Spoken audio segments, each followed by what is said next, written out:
Welcome to the Leading Visionaries podcast, featuring stellar conversations with emerging and established leading visionaries. Thanks for joining us today as we celebrate and spotlight the leading visionaries who are thinking differently, seeing new possibilities, have the courage to dream big, take inspired action, and create conscious change all around the world. Now, here's your host, Anjel B. Hartwell.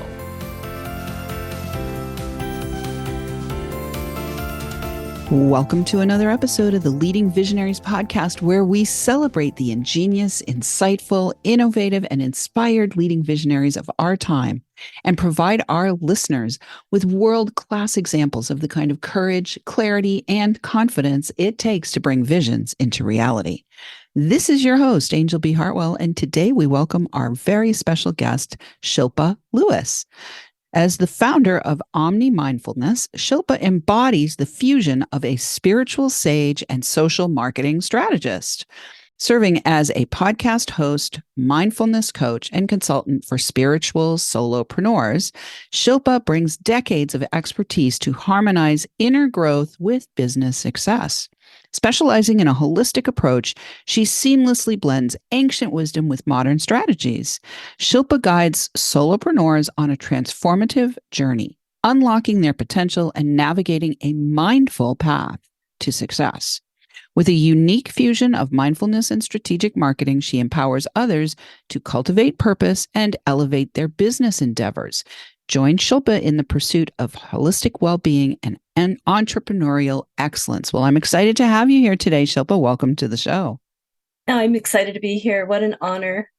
Beautiful. Well, I want to start our time together, Shilpa, by just inviting our listeners to know that this show is called Leading Visionaries for the purpose of serving people who are leading vast groups of people as visionaries, but also for people who are leading other visionaries. And so I want to begin our conversation with you, Shilpa, talking about vision. And I'd love to have you share a little bit about your own personal experience with vision. Were you visionary as a child? Did you have some kind of spiritual awakening? What was your experience and is your experience with vision? My vision really may have been influenced because I was fortunate enough to be around very, I would say, enlightened souls who broadened my perspective of what is possible. So, this concept of manifestation and having things sort of just work out. I, from a very young age, kind of just intuitively tuned into this concept. And as I grew up, I had a little bit of a battle because part of me was very logical, and I went into the School of Computer Science and received multiple degrees and certifications in a very tech part of my mind, so to speak. And yet I very intuitively just knew where to take my inspiration and flow. So very early on, I kind of just knew there was a field that I would have a niche in. I just knew. And I remember being 7 or 8 and looking at a beautiful art craft work my mom had done.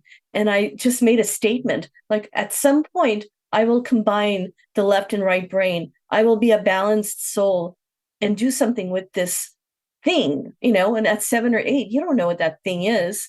Going from there, I ended up in a niche field in the world of technology that was emerging. It didn't even have a label, but I just knew this, whatever is inside of me, that's where I will be serving.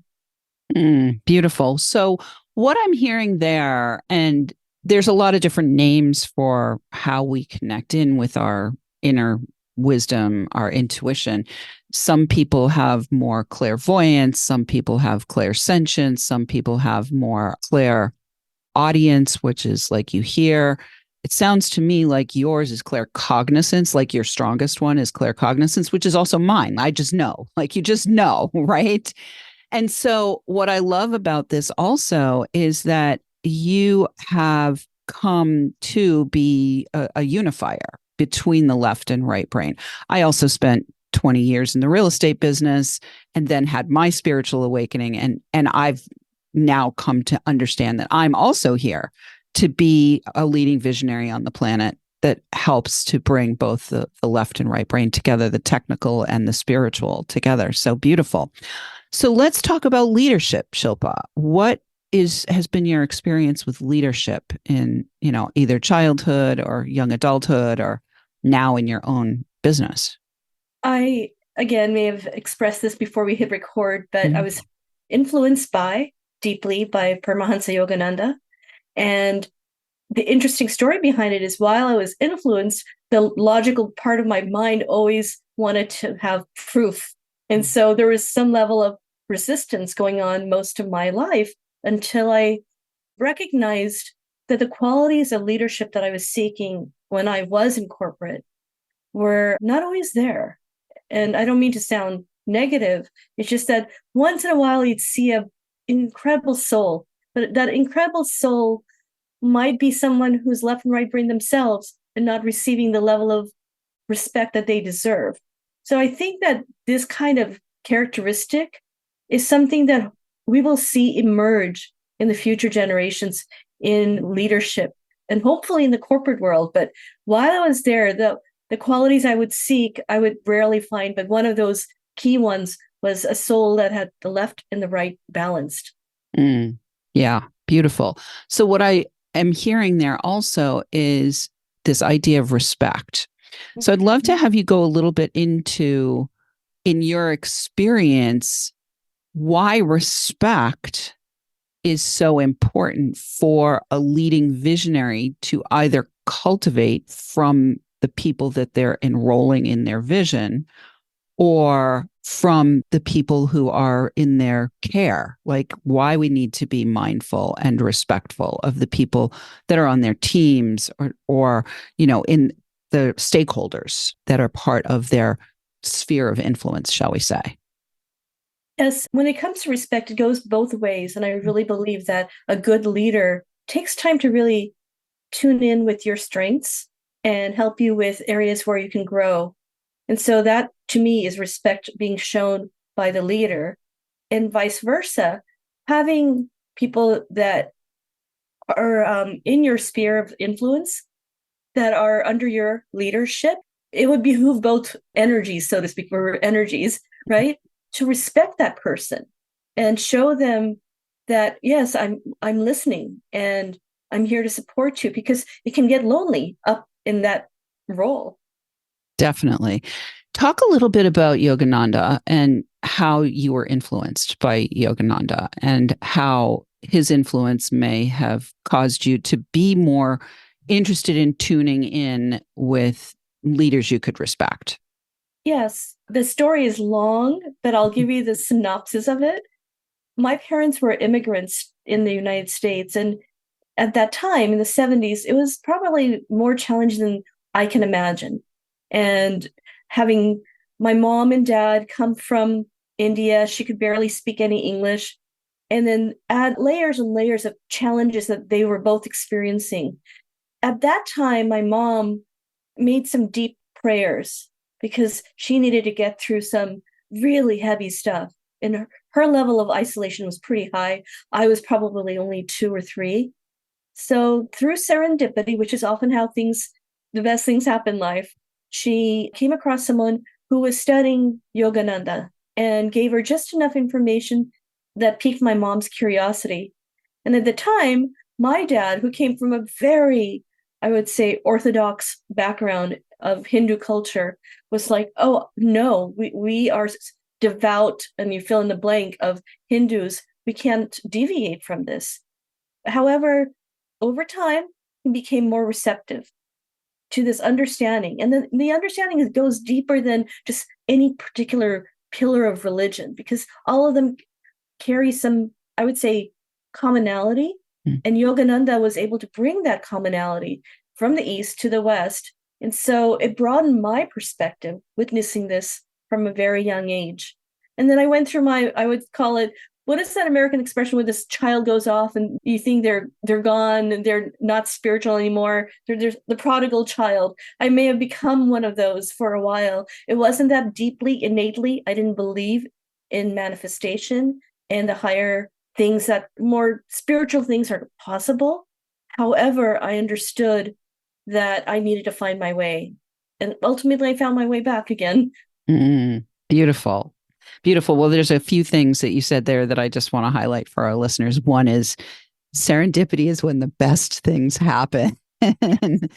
And the other is that you actually were steeped in family system where you had exposure to these concepts of this unified worldview that Yogananda brought to the US. And you still had to go your own way. You had to go your own way to come back around to where you are now. So I love that. So listeners, just remember, if you're out there being the prodigal, you're going to have to go your own way. Some of us are just going to have to do that in order to make that connection. So before we go to the break, what I'd love to ask you next is, as a balanced soul, what is the role of mindfulness? For me, mindfulness really is all encompassing. I use the word holistic a lot. In my word or phrase for 2024 is holistic harmony. So, we can forget, and I have, especially when life gets turbulent, that if we forget to take care of the body, things can break down. If we don't manage or are not aware of our thoughts, things will definitely break down, because ultimately it's all energy. One may be more base energy, or one may be more of an esoteric quality or unconscious energy. However, when we take a step back mindfully and integrate techniques, then we're setting new grooves. We're allowing our body or mind to cultivate how to become more enlightened, so to speak, or how to evolve or expand. Those are the things that come to mind. But it's not a one and done deal, You don't say, well, I checked off this item in my mindfulness technique and now I'm expanded. Right. It's a practice. All right. Beautiful. I love that, this awareness of your body. If you're not aware, it's going to break down. Awareness of your thoughts, that's going to break down things. And needing to cultivate these new grooves. I loved that visual, to cultivate the new grooves in service to enlightenment, evolving and expanding. But it's a practice. It's not a one and done kind of thing. So beautiful. So we're going to take a short break. When we come back, we're going to let people know where they can find out more about you. Right now, though, listeners, are you a leading visionary or in the role of leading other visionaries? Consider joining our community and sharing your feedback and takeaways from each episode. We invite you to join us and support this podcast by making a donation at leadingvisionariespodcast.com. If you're interested in finding out more about how you can receive support for getting your vision out of the air and onto the ground, then please go ahead and apply to qualify for a complimentary consultation with me or a member of my team by clicking the Connect with Anjel button on the website.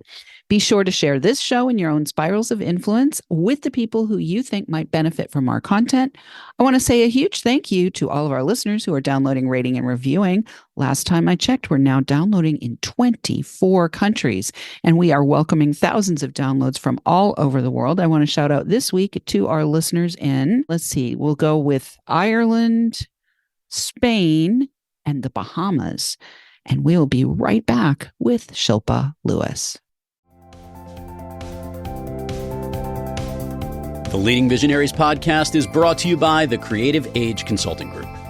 Are you the one who thinks differently, who is called to create a significant conscious change in the world, who is seeing and dreaming of a better way for your industry, your community, humanity? Creative Age Consulting Group is hired to guide leading visionaries just like you who want to break through the static in order to clearly express and confidently enroll support for their vision in a way that makes it inevitable that it will come to pass. Your word is your wand, and as the leader, your ability to articulate and communicate your vision is essential to its materialization and monetization. Please enjoy with our compliments a free copy of the book, Be Heard by Millions and Live Your Destiny, which was a #1 new release in 3 categories to get you started. The book is yours by visiting gift.leadingvisionariespodcast.com.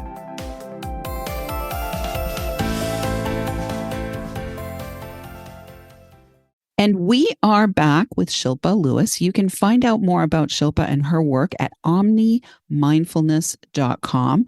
And on that site, there's all of the connections, of course, to all of her other social media platforms and so forth. We will have that for you in the show notes. So, Shilpa, what made you make the decision I'm guessing you left corporate to start your own business? Was that inspired, or was that, did you get a vision to have this business? Help us understand what made you decide to start Omni Mindfulness. For as long as I can remember, I always wanted to do more, but I didn't know what that meant. And whether it's because I came from more of a patriarchal culture and then patriarchal educational system, that I went through this experience where I thought, well, I've gotten this education, I must stick within this box. And I'm sure you've experienced that once you're in that box, people put a label and you can't leave the box unless you're like a rebel. So I basically, at points throughout my life, especially after I married my husband, kept thinking there's more. And I had all these creative bursts of ideas, and I'd explore them. I'd even come up with a website and design things. But that it wasn't quite, it was elusive. Fast forward, after my son was born, I received a yoga certification, Hatha Yoga, and I kept thinking, okay, I will do something with this. And I was like, my son was less than 2 years old. I was on a flight returning from a corporate job, and a 14-hour flight. I land to have my husband tell me my mom suddenly passed away. Ooh. And she wasn't sick. And I had a 2-year-old. And then shortly afterwards, we both lost our jobs. It was just a spiral of events. And when I hit rock bottom, which I felt like was probably one of the darkest phases I had gone through, I realized I didn't want to be there. I wanted to be in a space where I felt energized again. And I deserved it. So again, fast forward, and I had this burst of idea one day. I'm going to go ahead and buy omnimindfulness.com, and it's going to turn into something one day. And I just was floored to hear myself say that out loud, because I was saying it to a friend. I'm like, I don't know what it's going to turn into. I would then go receive a meditation certification, which the training started the day we went into the pandemic. So I was locked in the house for all those months and loved it, because I'm going through the most invigorating, deep spiritual transformations, which I thought, I need to do something with this. So that became the basis for Omni Mindfulness. From there, I started a podcast because I wanted to connect with others that inspired me. Beautiful. I love it. Well, I just want to, again, reiterate for our listeners, I love that line. You can't leave the box unless you're a rebel. I love that. That might be your sparkling insight for today's show.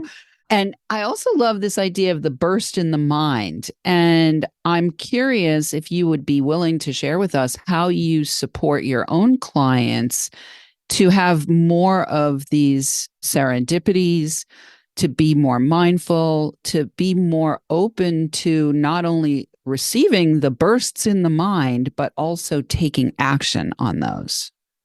Yes. And I love that you brought that up, because when it comes to taking action, sometimes we get inspired, but then our doubting mind, especially if it's through serendipity, you're like, well, how do I scientifically prove that that is supposed to now lead to inspired action?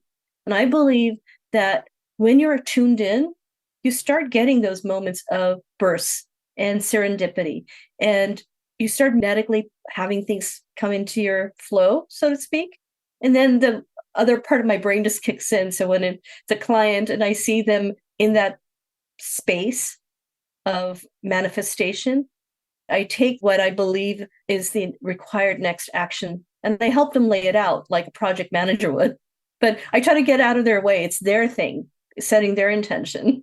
Beautiful. So what I'm hearing there is the people who come to you are kind of bubbling over with the inspiration, and you support them with not only affirming the inspirations that they're getting, but also putting the structures in place, or helping them to map out the structures, shall we say, that will allow that inspiration to actually be more than water pouring into the desert, right?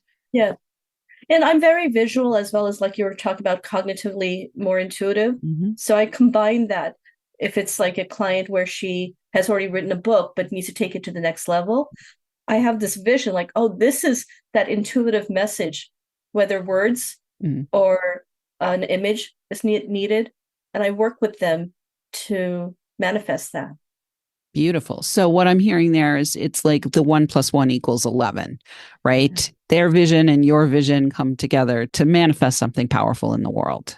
Yes, absolutely. Right. Beautiful. So is there a particular client that you want to celebrate, like a success story that you'd like to share with our listeners of somebody you've worked with? She's on the path. She's written this book called The Suro Fairy, and her vision and dream is to have her Big B book, which is about her surrogacy, become an actual book. And the small B book, which is for the children and the families of surrogacy, is already out there. And I'm supporting her 100%. I know her vision will come true on every level. And her name is Michelle Mignosi, and I'm so honored to serve her. Beautiful. I love that. Well, it's always good to celebrate our clients, I think. And I love to give people the opportunity to also know about other wonderful visionaries that are doing wonderful things. I love the idea of somebody who's writing a Big B book about surrogacy. That's excellent. And so, Shilpa, if there was something that you would like our listeners to know about who best works with you, like who are the people that you most love working with?